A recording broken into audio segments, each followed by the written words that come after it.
বন্ধুরা, আশা করি তোমরা সবাই ভালো আছো এবং তার থেকে বড় কথা যে আজকের প্রশ্ন আমাদের সমস্ত কমন, বিশেষ করে 2 mark 3 mark 5 mark map pointing. তো সেক্ষেত্রে আশা রাখবো যে প্রত্যেকের কিন্তু পরীক্ষা ভালো হয়েছে এবং প্রত্যেকেই পরীক্ষায় ভালো নম্বর পাবে। এবার আমরা জাস্ট উত্তরগুলো মিলিয়ে নিই। প্রথম প্রশ্ন, একটি বহির্জাত প্রক্রিয়ার উদাহরণ হলো কি রয়েছে? ভূমিকম্প, পাত সঞ্চালন, অগ্নুৎপাত, আবহবিকার। তো উত্তরটা হবে কি? আবহবিকার।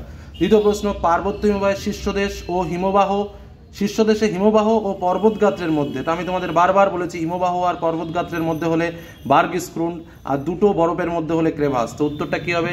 বার্গস্ক্রুন্ড। চলে যাব পরবর্তী প্রশ্নে। চলে আসি, বায়ুমণ্ডলের যে স্তরে আবহাওয়ার গোলযোগ দেখা যায় সেটি কি? সেটি হলো ট্রোপোস্ফিয়ার। বৈপরীত্য উত্তাপ সংঘটিত হয়। উপরের দিকে উঠলে সাধারণভাবে উষ্ণতাটা কি হয়? কমে, কিন্তু যখন বাড়বে তখনই বৈপরীত্য উত্তাপ সৃষ্টি হবে, অর্থাৎ উচ্চতা বৃদ্ধিতে উষ্ণতা বৃদ্ধি পায়। এটাই হলো বৈপরীত্য উত্তাপের শর্ত। পরবর্তী প্রশ্ন, ভূপৃষ্ঠের কোনো একটি স্থানে জোয়ারের সঙ্গে ভাটার সময়ের পার্থক্য কত? 6 ঘন্টা 13 মিনিট। পরবর্তী প্রশ্ন, সমুদ্রের যে স্থানে উষ্ণ শীতল স্রোত উভয়ে মিলিত হয় তাকে কি বলে? হিমপ্রাচীর। বিষাক্ত নয় এমন একটি বজ্র পদার্থের উদাহরণ কি? ধানের খোসা। ভারতের উত্তর পার্বত্য অঞ্চলে অবস্থিত একটি লবণাক্ত হ্রদের নাম কি? প্যাংগং হ্রদ। ভারতের একটি মুখ্য বৃষ্টিচ্ছায়া অঞ্চল, উত্তর হচ্ছে শিলং মালভূমি অঞ্চল, ভারতের মুখ্য বৃষ্টিচ্ছায়া অঞ্চল। আচ্ছা, আরেকটা প্রশ্ন, ব্যাসল্ট শিলার আবহবিকারের ফলে সৃষ্ট মৃত্তিকা কি? কালো রঙের হয়, অর্থাৎ কৃষ্ণ মৃত্তিকা। ভারতের কেন্দ্রীয় কার্পাস গবেষণা কেন্দ্রটি কোথায়? উত্তর হচ্ছে নাগপুরে। বনজ ভিত্তিক শিল্পের একটি উদাহরণ কি? কাগজ শিল্প। এত সহজ প্রশ্ন ভাবা যায় না। ভারতের ডেট্রয়েট কাকে বলে? চেন্নাইকে বলা হয়। উপগ্রহ চিত্রে নদী ও জলাশয় যে রং দিয়ে বোঝানো হয় সেটা হচ্ছে গাঢ় নীল। অ্যাকচুয়ালি এই প্রশ্নের উত্তরটা যদি কালো দিত তাহলে সব থেকে সঠিক হতো, কারণ জলের রঙকে কিন্তু কালো দেখায়, কিন্তু এখানে যে অপশানে রয়েছে তার মধ্যে গাঢ় নীল মানে অনেকটা কালো নির্দেশই করে, সেই কারণে গাঢ় নীল বললাম। কিন্তু অ্যাকচুয়ালি তোমরা বইয়ে দেখবে এটা কিন্তু নদী, জলাশয় বা গভীর জল বা সমুদ্র যাই বলো না কেন সেটার রং কিন্তু কালো হয়। যাই হোক, পরবর্তী প্রশ্নে চলে আসি। নদীর উৎস অঞ্চলে ধারণা অববাহিকা সৃষ্টি হয়, একদম ঠিক কথা। ঝুলন্ত উপত্যকায় নদীর ক্ষয়কার্য গঠিত হয়, ভুল, কারণ নদীর ক্ষয়কার্য এটা হিমবাহের ক্ষয়কার্য। সমুদ্রবায়ু সন্ধ্যাবেলায় প্রবাহিত হয়, ঠিক। হিমালয়ের দুটি উল্লেখযোগ্য উদ্ভিদ হলো গরান, গোলপাতা, না এটা সুন্দরবনের। গোদাবরী নদী গ্রস্ত উপত্যকার মধ্যে দিয়ে প্রবাহিত হয়, না নর্মদা নদী। আর্সেনিক একটি বিষাক্ত বজ্র, এটা কিন্তু সঠিক। মহাকাশে প্রেরিত ভারতের প্রথম কৃত্রিম উপগ্রহের নাম অ্যাপোলো, কখনো নয় আর্যভট্ট। এর মাঝে একটা কথা তোমাদের বলতেই হবে, যে প্রশ্নগুলো আমাদের পরীক্ষাতে এসছে তার কিন্তু সমস্ত প্রশ্নের উত্তর এই যে বইটাতে তোমাদের 2024-এ যেটা বেরিয়েছিল পূজা প্রকাশনী চ্যালেঞ্জার বই, এই বইয়ের মধ্যে কিন্তু হুবহু তোমরা কমন পেয়েছো, তোমরা মিলিয়ে নিতে পারো। এই দেখো যেটা বেরোবে জিওস্টেশনের উপগ্রহ, এটাও তোমরা পেয়েছো। তো যাই হোক, প্রত্যেকটা প্রশ্ন কিন্তু এই বইয়ের মধ্যে রয়েছে, প্রত্যেকটা প্রশ্নের উত্তরও রয়েছে এবং বইটা কিন্তু অবভিয়াসলি ভালো বের করেছিল। তোমরা যারা রয়েছো, যারা ভবিষ্যতে পড়াশোনা করবে, ভাই বোন রয়েছে, তাদেরকে এই বইটা রেফার করতে পারো। এই বইটা কিন্তু শেষ মুহূর্তে তোমাদের কাছে একটা অস্ত্রের মতো তুলে ধরে, যেটা কিন্তু তোমাদের পড়াশোনায় এবং ভালো রেজাল্ট করতে অনেক অনেক সুবিধা করে।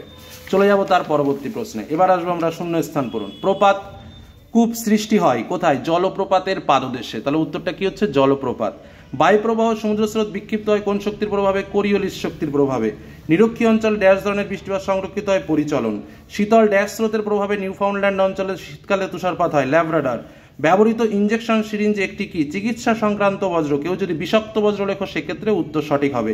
ন্যাপথা ড্যাশ শিল্পের প্রধান কাঁচামাল? পেট্রো রসায়ন শিল্পের। 2011 খ্রিস্টাব্দের আদমশুমারি অনুযায়ী ভারতের সর্বনিম্ন জনসংখ্যা সম্পন্ন রাজ্য কোনটি? অরুণাচল প্রদেশ। এবার আসো এক কথায়, চুনাপাথর অঞ্চলে নদীর ক্ষয়কার্যের কোন প্রক্রিয়া? দ্রবণ। বায়ুমণ্ডলে কোন স্তরে মেরুপ্রবাহ দেখা যায়? আয়নোস্ফিয়ার। কোন মহাসাগরের ঋতু পরিবর্তনের ফলে সমুদ্র স্রোতের দিক পরিবর্তন হয়? ভারত মহাসাগর। কর্ণাটকের ব্যবচ্ছিন্ন মালভূমির নাম কি? দাক্ষিণাত্য মালভূমি। কোন শক্তিশালী ক্রান্তীয় ঘূর্ণঝড়ের প্রভাবে 2020 সালে দক্ষিণবঙ্গ ক্ষতিগ্রস্ত হয়েছে? দক্ষিণবঙ্গ হচ্ছে ভারতের আমফান। ঠিক আছে, এই আমফানের ফলে কিন্তু কথাটা লিখতে হবে। আর বাংলাদেশে হয়েছিল নিঃসর্গ। শ্বাসমূল কোন জাতীয় উদ্ভিদের একটি বৈশিষ্ট্য? লবণাম্ব। আচ্ছা, খনিজ তেল ও স্বাভাবিক গ্যাস বহনে কোন পরিবহন খুবই উপযোগী? সেটা হচ্ছে নলপথ বা পাইপলাইন। ভূবৈচিত্র্য সূচক মানচিত্রে যে কাল্পনিক রেখার সাহায্যে ভূমির উচ্চতা দেখানো হয় তার নাম কি? সমোন্নতি রেখা। এবার চলে আসো, কাশ্মীর উপত্যকা, জাফরান, লুনি নদী রাজস্থানে, রডোডেন্ড্রন আলপীয় উদ্ভিদ, সালেম শঙ্কর ইস্পাত কেন্দ্র। এবার আমরা প্রশ্ন দেখো কিভাবে কমন পেয়েছি। নগ্নিভবন কমন পেয়েছি, কার্যকারী সৌরবিকিরণ কমন পেয়েছি, আপেক্ষিক আর্দ্রতা কমন, অ্যাপোজিজিয়ার কমন, কঠিন বজ্র কমন, বজ্রের পৃথকীকরণ কতবার যে বলেছি তার ঠিক নেই, কয়াল, আচ্ছা এটা শর্ট কোশ্চেন, বহুমুখী নদী পরিকল্পনা বলেছি, শিকড়ালকা শিল্প বলেছি, দূর সংবেদন বলেছি, জিওস্টেশনারি উপগ্রহ বলেছি। হলো, এবার চলে আসবো 3 মার্কের প্রশ্ন। দেখো, হিমরেখা উচ্চতা সর্বত্র সমান হয় না কেন? কতবার বলেছি। ঘূর্ণপাত ও প্রতিঘূর্ণপাতের পার্থক্য বলেছি। কমন কাকে বলে? দেখো, জৈব ভঙ্গুর অভঙ্গুর মিলিয়ে দেখো কতবার বলা হয়েছে, পরিবেশের উপর বজ্রের প্রভাব বলা হয়েছে, মৃত্তিকা সংরক্ষণ পদ্ধতি বলেছি, ভারতের কৃষির সমস্যা এটা আমি বলেছিলাম, চা আখ এই কৃষিগুলোর সমস্যাগুলো দেখে রাখবো, এগুলো ঘুরিয়ে ফিরিয়ে লিখলে হয়ে যাবে। আচ্ছা, ভূবৈচিত্র্য সূচক মানচিত্র উপগ্রহ চিত্রের পার্থক্য পুরো কমন, ভূবৈচিত্রক মানচিত্রে বিভিন্ন ধরনের স্কেল বর্ণনা কমন, হলো 5 মার্ক। বায়ুর ক্ষয়কার্য বলেছি, বায়ু বা হিমবাহের ক্ষয়কার্য এসেছে। আচ্ছা, এই দুটো কোশ্চেন কিন্তু আমি বলিনি, কারণ আমি আরেকটা সহজ কোশ্চেন বলেছিলাম যে জোয়ার ভাটা অথবা সমুদ্র স্রোতের প্রভাব। অনেকে কমেন্ট করেছিল স্যার সমুদ্র স্রোত আগের বার এসে কাছে আসবে না, আগের বার এসে কাছে আসবে না, সেই প্রশ্নটাই কিন্তু দিয়েছে। নেক্সট, আচ্ছা তারপরে চলে আসো যে প্রশ্নগুলো দিয়েছে, দেখো কি কি ক্রান্ত অঞ্চলে বা ক্রান্ত মরু অঞ্চল উদ্ভিদের জলবায়ু বৈশিষ্ট্য, ইক্ষু চাষের অনুকূল পরিবেশ, ওই যে আমাদের চাষের সবই প্রায় এক। আচ্ছা, পশ্চিমাঞ্চলে কার্পাস বয়ন শিল্প, আমি বলেছিলাম পশ্চিমাঞ্চলে কার্পাস বয়ন শিল্প, আর একটা হচ্ছে লো ইস্পাত শিল্প তোমার পূর্ব মধ্যভাগে, দুটোর মধ্যে একটা আসবে, একটা দিয়েছে। আর একটা পরিবহন ব্যবস্থার 5টি গুরুত্ব, প্রশ্নটা নর্মালি দিয়েছে এবং ভালো প্রশ্ন।